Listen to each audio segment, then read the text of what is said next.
Forgive me for what I'm about to do. Daniel, what do you mean? No, Pastor. Before I say my vows, this whole church needs to hear the truth.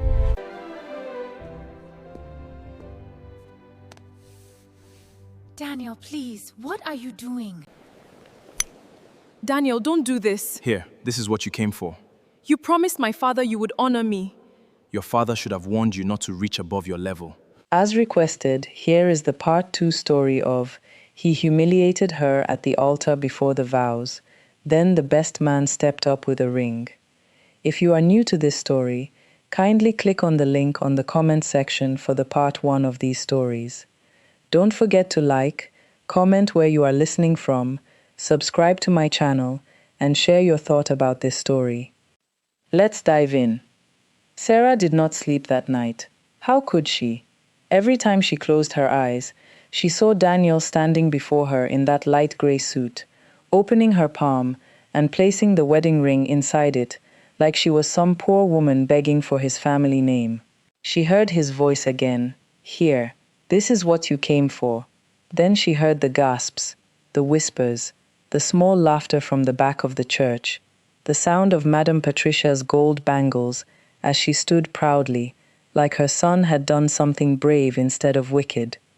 Sarah sat on the edge of her bed in Mama Ruth's house, still wearing the white slip under her wedding gown because she had not had the strength to fully undress. The gown itself was folded across a chair in the corner, heavy with pearls, dust, and memories she wished she could remove from her skin. Mama Ruth had begged her to eat. Amara had begged her to bathe. David had called 3 times, but did not push when she failed to answer. And Vanessa had sent only one message. I am sorry. I will not run. Sarah stared at that message for a long time. She did not know whether to hate Vanessa or pity her. Maybe both. Maybe neither. Pain had a way of making enemies look different when the truth came out. Just before sunrise, Sarah's phone buzzed, then buzzed again, then again. She ignored it at first, but the sound became too much, like flies circling an open wound. Amara entered the room slowly. Her pink bridesmaid dress was gone now. She wore a plain t-shirt and wrapper, but her eyes were swollen from crying. Sarah, she said softly. Sarah looked up. Amara held her own phone in her hand. What? Sarah asked. Amara's mouth moved, but no sound came out. That was enough to frighten Sarah. Tell me. Amara came closer and sat beside her. The video is everywhere. Sarah's stomach tightened. What video? Amara looked down. The wedding. Sarah reached for the phone with shaking hands. The first video opened by itself. Somebody had recorded from the left side of the church. Sarah saw herself standing in her wedding gown, smiling like a woman still believing in love. Then Daniel turned to the crowd. Then he said those words again. Then his family stood. Then the ring entered her palm. The caption read, "Bride begged for marriage. Groom walked away before vows." Sarah stopped breathing. There were thousands of views already, hundreds of comments. Some people defended her, but many did not. She must have forced him. Men don't embarrass women like this for nothing. Look how the best man was ready with a ring. Something is fishy. Maybe Daniel dodged a bullet. Sarah's fingers went numb. Amara snatched the phone back. Don't read it. But Sarah had already read enough. It is one thing to be humiliated by people who were in the room. It is another thing to wake up and find out strangers are using your pain as morning entertainment. Mama Ruth rushed in when she heard Sarah crying. She wrapped her arms around her daughter, but Sarah did not cry loudly. She only folded into her mother like a child who had been left outside in the rain. They don't know me, Sarah whispered. Mama Ruth rocked her gently. They don't have to know you to talk. That is the wickedness of people. Sarah closed her eyes. Then another video appeared. This one was different. It was not from inside the church. It was Daniel. He was standing outside his mother's house, still wearing the same suit, looking tired, humble, and wounded. For one dangerous second, Sarah thought maybe he was going to apologize. Then he looked into the camera and said, I did not leave Sarah to shame her. I left because I feared for my life, my peace, and my future. Sarah slowly lifted her head. Daniel continued, "There are things people do not know, but I will speak soon." The video ended. Sarah stared at the black screen, and for the first time since the wedding, the pain inside her turned into something sharper, because Daniel had not finished with her. He had only changed the stage. By noon, Madame Patricia had released a statement, not a normal statement, a polished one. The kind people write when they know they are guilty, but still have money, pride, and enough friends to help them lie properly. Amara found it first on a popular gossip page. The headline was already enough to make Mama Ruth sit down before reading. Groom's family speaks. Our son escaped a dangerous marriage. Sarah stood near the kitchen doorway, barefoot, still wrapped in one of her mother's old shawls. She had not stepped outside since leaving the church. She had not even opened the curtains. Yet somehow, the world kept entering the house through phones. Amara read the statement out loud, but her voice shook with anger.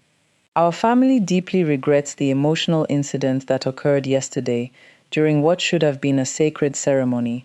However, we reject the false narrative that our son acted without reason. For months, Daniel expressed concerns about Sarah's emotional instability, pressure, and obsession with marriage. Mama Ruth gasped. "Obsession?" Amara continued. "We also believe certain individuals used the ceremony to stage a public attack against Daniel and our family, including a best man who arrived with a ring and a pregnant woman carrying suspicious documents." Sarah gripped the doorframe. There it was. They were doing exactly what her father had warned, turning her pain into proof, turning David's kindness into suspicion, turning Vanessa's courage into scandal. The statement continued. "We ask the public not to rush to judgment. Daniel is currently traumatized and will speak when he is ready. For now, we urge Sarah's family to stop spreading lies about private business matters that have nothing to do with the wedding." Mama Ruth stood up so fast, the chair scraped the floor. "Private business matters," she said. "They stole from your father and still have the courage to call it private." Sarah did not answer. Her eyes were fixed on the phone. Under the statement, the comments were worse than before. "I knew the bride was not innocent. Why did the best man have a ring? Explain that first. Pregnant woman at the wedding. This story is messy. Daniel's family looks too classy to do this for no reason." That one made Sarah laugh quietly. Too classy. People always confused polished clothes with clean hands. Madame Patricia had walked out of the church in gold lace, with stolen confidence and borrowed dignity, and still strangers believed wealth made her truthful. Then Sarah saw another post. This one had an edited photo of David holding the ring box near her while she looked weak at the altar. The caption said, "Was the best man waiting for this moment?" Sarah's heart dropped. "No," she whispered. Amara looked at her. "What?" Sarah took the phone and zoomed in on the picture. David looked guilty in that frame, even though Sarah knew the truth. He looked like a man who had planned to steal a bride. The angle was cruel. Whoever posted it knew exactly what they were doing. "They are dragging him into it," Sarah said. Mama Ruth pressed her lips together. "That young man tried to help you." "I know. Then don't let their lies make you doubt him." Sarah turned away, but doubt had already entered. Not doubt about David's heart. Doubt about what her pain was costing him. Her phone rang. This time, it was David. She stared at the screen until it almost stopped ringing. Then she answered. "Sarah," he said, his voice quiet. She closed her eyes. "I saw the posts," she said. A pause. "I know. I am sorry. Don't apologize for people who know how to lie." Sarah swallowed hard. "They are saying you planned it." David gave a tired laugh, but there was pain under it. "Let them say it." "No," Sarah said. "This is your name too." David became quiet. Then he said, "Sarah, listen to me carefully. Daniel's family is not trying to win public sympathy only.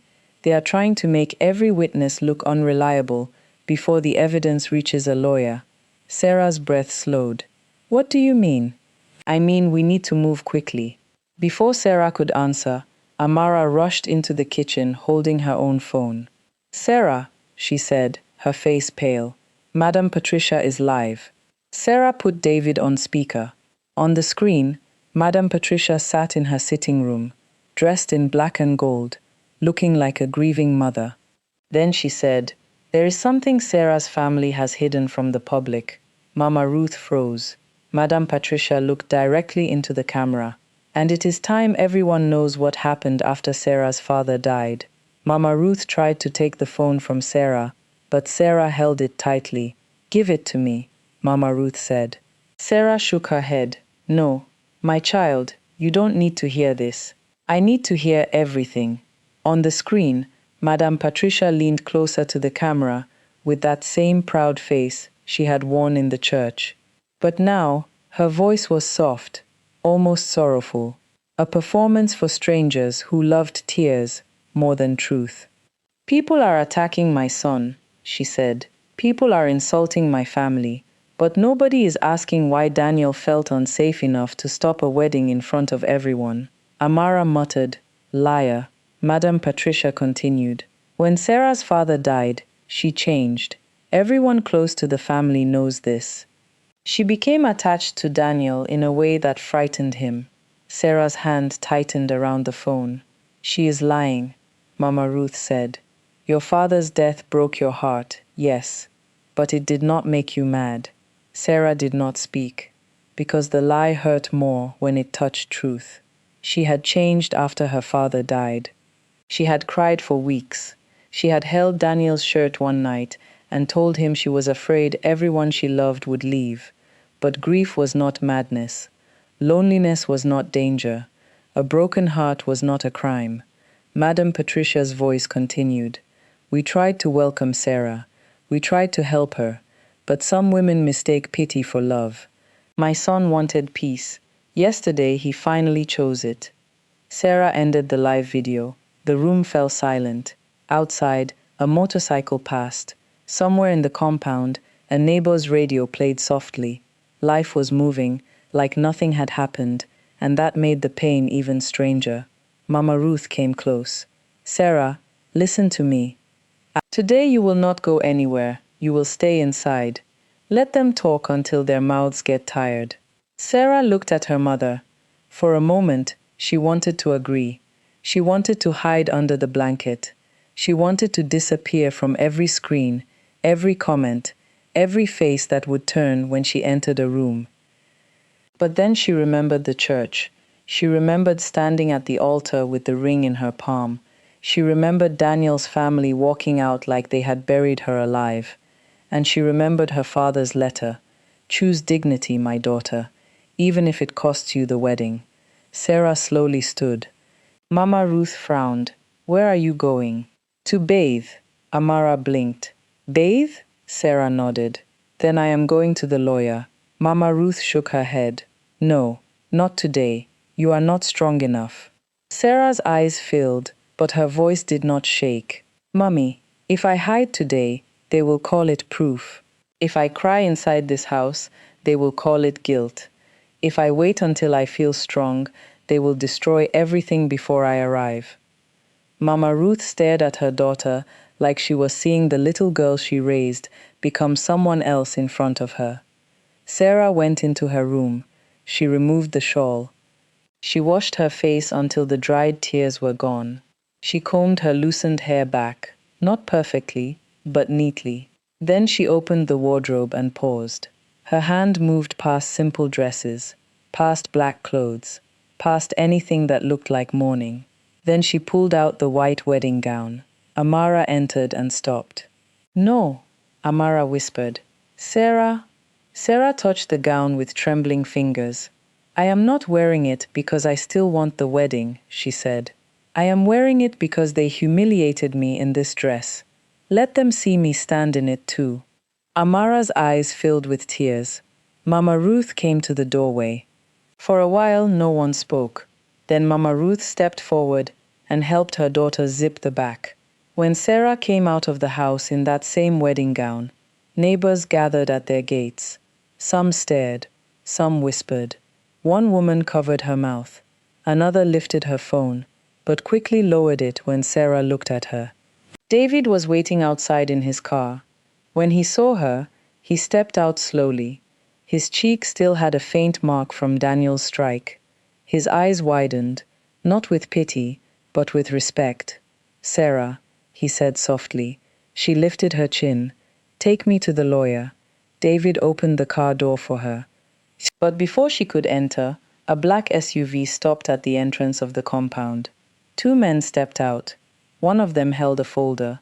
The other looked at Sarah and said, "Miss Sarah James?" Sarah's blood went cold. "Yes." The man handed her an envelope. "This is from Madame Patricia's lawyer. You have been ordered to stop spreading defamatory claims against her family." Amara shouted, "Defamatory." Sarah opened the envelope.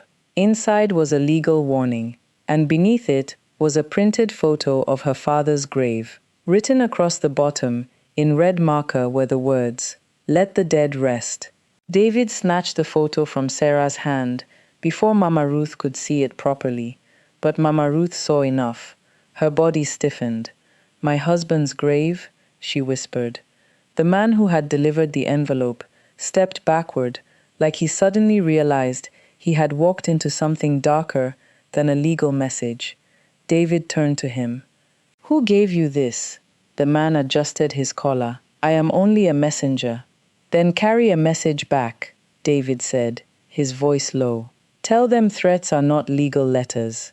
The man avoided his eyes, returned to the SUV, and the vehicle drove away.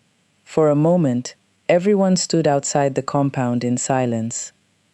The wedding gown moved softly around Sarah's feet in the morning breeze. Neighbors watched from their gates. Nobody whispered now. The photo had changed the air. Sarah reached for it, but David did not give it back. "You don't need to look at this again," he said. Sarah looked at him. "Don't protect me from the truth." That stopped him. He looked down, then slowly handed it over. She held the photo. Her father's grave. The same place she had gone many times to cry when the world felt too heavy. The same grave Daniel once stood beside, holding her shoulder and promising, "I will take care of you now." Sarah's eyes burned. "They went there," she said. Mama Ruth turned away and began to cry silently. David's jaw tightened. "Sarah, this is no longer just about public shame. They are trying to frighten you into silence." "I know. Then let me take the lead for now." Sarah looked up at him. There it was, the thing she feared. Not David's love, not his kindness, but the possibility that everyone would see her as a woman passed from one man's hand to another. Daniel had shamed her. David had caught her. Now the world was already saying he planned it. If David fought too loudly, they would twist that too. "No," she said. David frowned. "No? You cannot take the lead." He looked hurt, though he tried to hide it. "Sarah, I am not trying to control you. I know," her voice softened. "But they are already saying you wanted this. They are saying you brought a ring to another man's wedding because you planned to take me." David looked away, so he had seen the posts too. Sarah continued, "If you stand in front of me now, they will turn you into the story. I cannot let that happen." David's laugh was bitter this time. "My name is already there." Sarah's heart twisted. "Because of me." "No," he said quickly. "Because Daniel is a coward." Before Sarah could respond, David's phone rang. He looked at the screen and his face changed. "Who is it?" Sarah asked. "My office." David stepped aside and answered. Sarah could not hear everything, but she heard enough. "Yes, sir. I understand." "No, it is not what they are saying. I did not disrupt anything. Sir, with respect, there is evidence." His voice faded, then stopped. When he turned back, his face was calm, in the way people look calm when they are trying not to fall apart. Sarah knew. "What happened?" David slipped the phone into his pocket. They want me to stay away from work until things are investigated. Mama Ruth covered her mouth. Amara cursed under her breath. Sarah stared at him. They suspended you, temporarily, for helping me. David shook his head. For bringing a ring to a wedding that became a public scandal. The words hit Sarah hard. Daniel's family had not only attacked her, they had started pulling down anyone who stood beside her. David stepped closer.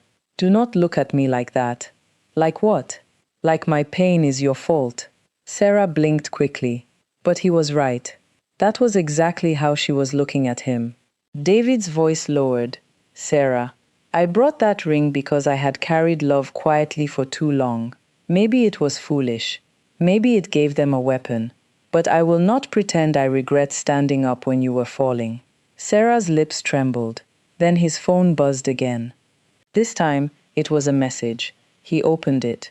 His face hardened. Sarah moved closer. What? David hesitated, then showed her. It was a picture of his car, parked outside Mama Ruth's compound.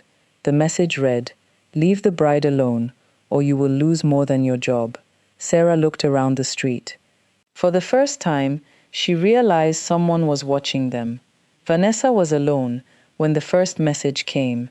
She sat in the small room she had rented on the other side of town, her red dress from the wedding hanging over the back of a chair, like evidence of the worst decision she had ever made. She had not slept either. Every time she closed her eyes, she saw Sarah's face at the altar. That face would not leave her. Not because Sarah had shouted at her, not because Sarah had cursed her, but because Sarah had looked at her with pain and still found the strength to say, I hope you protect your child from becoming like him.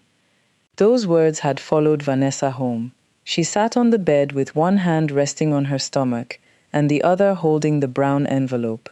The papers inside were no longer complete. The flash drive was gone, crushed under Chief Bernard's shoe, but there were still printed messages, bank forms, a few photos. Enough to help Sarah maybe, or enough to make Daniel's family come for her. Her phone buzzed. She looked down. Unknown number. You spoke too much yesterday. Vanessa's breathing changed. Another message came. Pregnant women should avoid stress. Disappear before you lose what you are carrying. Vanessa dropped the phone on the bed as if it had burned her. For a moment, she could not move. Then the phone rang. Unknown number again. She let it ring. It stopped. Then started again. This time, she answered but said nothing. A man's voice came through, calm and heavy. You are not part of that family matter, Vanessa. Her heart pounded. Who is this? The man ignored the question. You were Daniel's mistake. Do not become his enemy. Vanessa stood slowly. Chief Bernard. A small laugh. You are smarter than I thought. Vanessa's hand tightened around the phone. You threatened my child. No, he said. I advised you. There is a difference. Vanessa felt tears rise, but she swallowed them. She had cried enough for Daniel.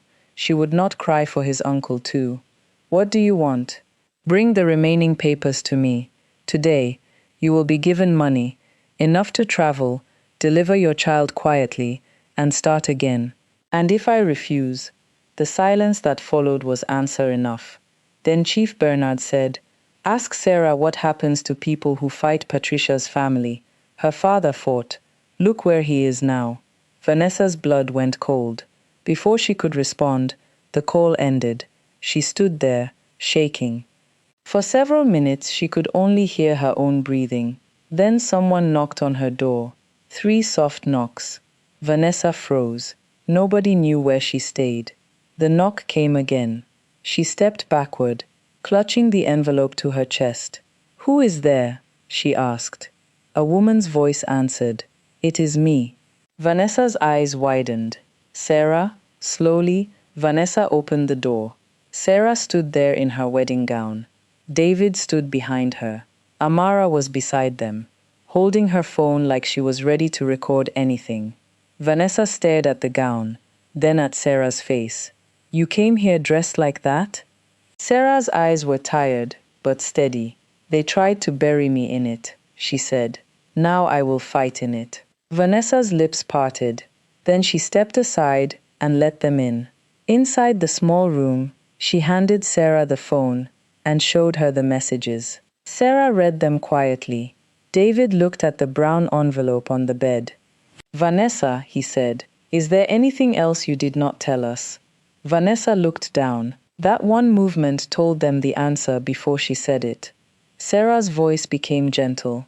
What is it? Vanessa touched her stomach. Daniel is not the only one who knows where the missing recording went. David frowned. I thought the flash drive was destroyed. Vanessa nodded slowly. It was. But before the wedding, I sent a copy to someone for safekeeping. Sarah stepped closer. Who? Vanessa's eyes filled with fear. My mother. A heavy silence entered the room. Then Vanessa's phone buzzed again. This time, it was a video message. She opened it with shaking hands. Her mother appeared on the screen, tied to a chair in a dark room, crying. A man's voice spoke from behind the camera. Bring the papers, or the old woman pays for your courage. I'll continue with sections 6 to 10 when you approve. For a few seconds, nobody spoke. The video ended, but Vanessa's mother's crying still seemed to hang in the room like smoke. Vanessa stood frozen with the phone in her hand. Her red dress from the wedding still hung over the chair behind her, and somehow it made the whole room feel smaller. Yesterday, that red dress had made her look like the woman who ruined Sarah's wedding. Now it looked like the dress of a woman who had walked into fire and did not know the flames would follow her home. Sarah looked at the screen, then at Vanessa, then at Vanessa's stomach. Something in her face changed, not anger, not pity, a decision. Send the video to me, Sarah said. Vanessa shook her head quickly. No. They said if I show anyone. They already showed us, Sarah said softly. That means they wanted fear to do the rest. David stepped closer. Sarah, we need to involve the police. Amara nodded. Now, immediately. Vanessa's voice broke. If we go to the police and they move her, what then? That is my mother. She has blood pressure. She cannot handle fear like this. Sarah understood that kind of fear too well. The fear of losing a parent and knowing there was nothing your hands could do. She had already buried a father. She could not stand there and watch another woman prepare to lose her mother because of Daniel's family. David looked at Sarah carefully. What are you thinking? Sarah lifted her father's old key, the same key Amara had placed in her palm after the church exposed the truth. The iron box, she said. David frowned. What about it? My father said he left recordings, documents, and proof. We opened the box yesterday, but we didn't check everything. We were too shaken. What if there is something in there that tells us who helped them? Amara folded her arms. Or what if they are trying to pull us away from the box so someone can steal it? That sentence made the whole room go still. David looked toward the door. Sarah's heart began to beat faster. The iron box was not with them. After the wedding, Pastor Emmanuel and 2 church elders had helped carry it to Mama Ruth's house. It was locked in the small storeroom beside the kitchen, hidden under old wrappers and rice sacks. Only a few people knew. Sarah, Mama Ruth, Amara, David, Pastor Emmanuel, and the old woman in blue. Vanessa wiped her tears. I still have the papers Daniel gave me, but the recording copy is with my mother. Sarah turned to her. Did anyone else know you sent it to her? Vanessa hesitated. That hesitation was answer enough. Vanessa, David said gently, tell us the truth. She swallowed. Daniel knew I used to send important things to my mother, not this one exactly, but he knew she was the only person I trusted. Sarah closed her eyes. So Daniel had not guessed. He had studied her, just like he had studied Sarah, just like his family had studied her father. Sarah opened her eyes and said, We go to my mother's house. We check the iron box now. Then we call the lawyer from there. Vanessa clutched the envelope. And my mother. Sarah stepped closer and took her hand. I will not leave your mother in their hands, she said.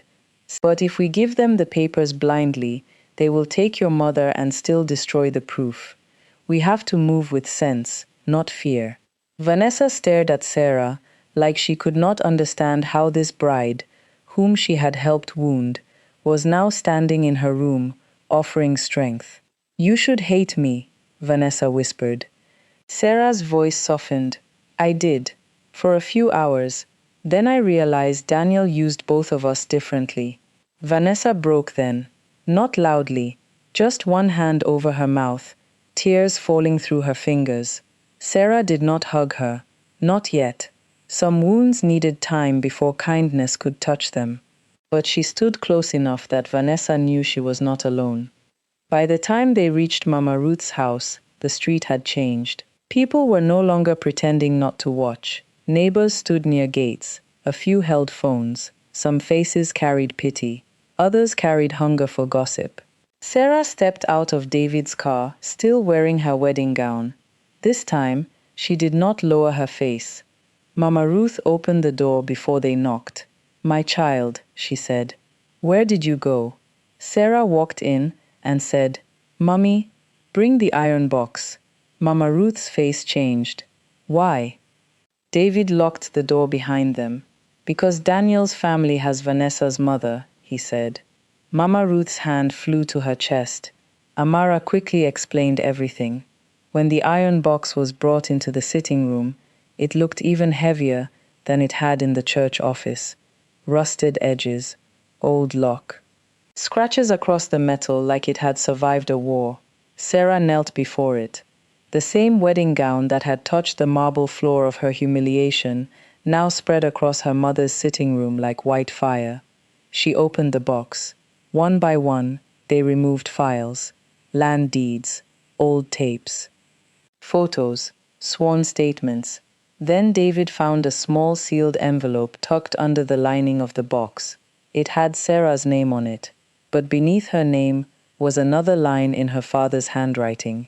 If they touch a witness, open this first. Sarah stopped breathing. Mama Ruth whispered, James.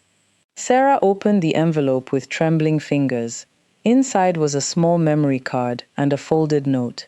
The note said, My daughter, if this has reached you, then Patricia's family has become desperate. Do not negotiate with fear. There is one person they cannot afford for you to find. His name is inside the red file. Sarah looked into the iron box. There was a red file at the bottom. She reached for it, but before her fingers touched it, Mama Ruth grabbed her wrist. Hard, too hard. Sarah looked up slowly. Mummy?